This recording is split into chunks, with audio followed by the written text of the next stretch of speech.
dois décider. Il faut ta décision. Décision de rentrer au ciel. Si tu ne l'as pas prise, tu ne rentreras pas au ciel, même si tu es chrétien. Mesdames et messieurs, suivez bien. Jeunes, écoutez-moi. Tu peux croire que tu as décidé de rentrer au ciel. Non. Tu as décidé d'accepter Jésus, pas de rentrer au ciel. C'est deux choses complètement différentes. Vous me suivez, non? Deux fois, tu es assis là, tu crois que tu as décidé de rentrer au ciel. Tu n'as pas... Quand est-ce? Ça s'est passé où? Dans quel quartier? À quelle séance? Non, tu as décidé d'accepter Jésus. Ça, on sait où ça s'est passé. On reconnaît la date, n'est-ce pas? Tu n'as pas décidé de rentrer au ciel. C'est deux choses différentes. Suis maintenant. Tu as décidé d'être un chrétien. Est-ce que tu as décidé d'être un chrétien prospère par qui Dieu va bénir le monde? Non. Tu as décidé d'être un chrétien sincère qui vit dans la sanctification. Tu n'as pas décidé d'être un chrétien héritier des provisions financières, matérielles de Dieu.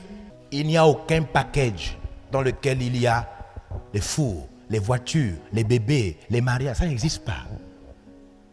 Tout package est limité. Ça n'existe pas une décision dans laquelle il y a tout dedans. Ça n'existe pas. Quand tu prends la décision de construire, ce n'est pas la même décision là qui achète la voiture. La voiture aussi, c'est une autre décision. Faut pas embrouiller Dieu. Dieu ne s'embrouille pas. Qui me suit? Vous comprenez ce que je veux dire? Des fois, tu crois que tu as décidé. Oh. Tu n'as pas encore décidé. Tu n'as pas décidé, mais tu crois que tu as décidé. Tu n'as pas décidé de chasser les démons.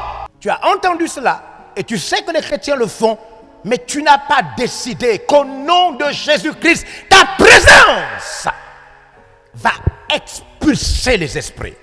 Comme c'est écrit. Non, tu n'as pas décidé. Est-ce que quand on a de la nourriture à la maison, on ne décide pas de ce qu'on mange aujourd'hui? Même s'il y a la nourriture, non?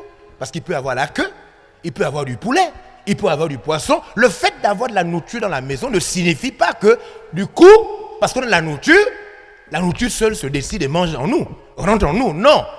Même si c'est là, il faut une décision. C'est pourquoi la Bible est un ensemble de nourriture.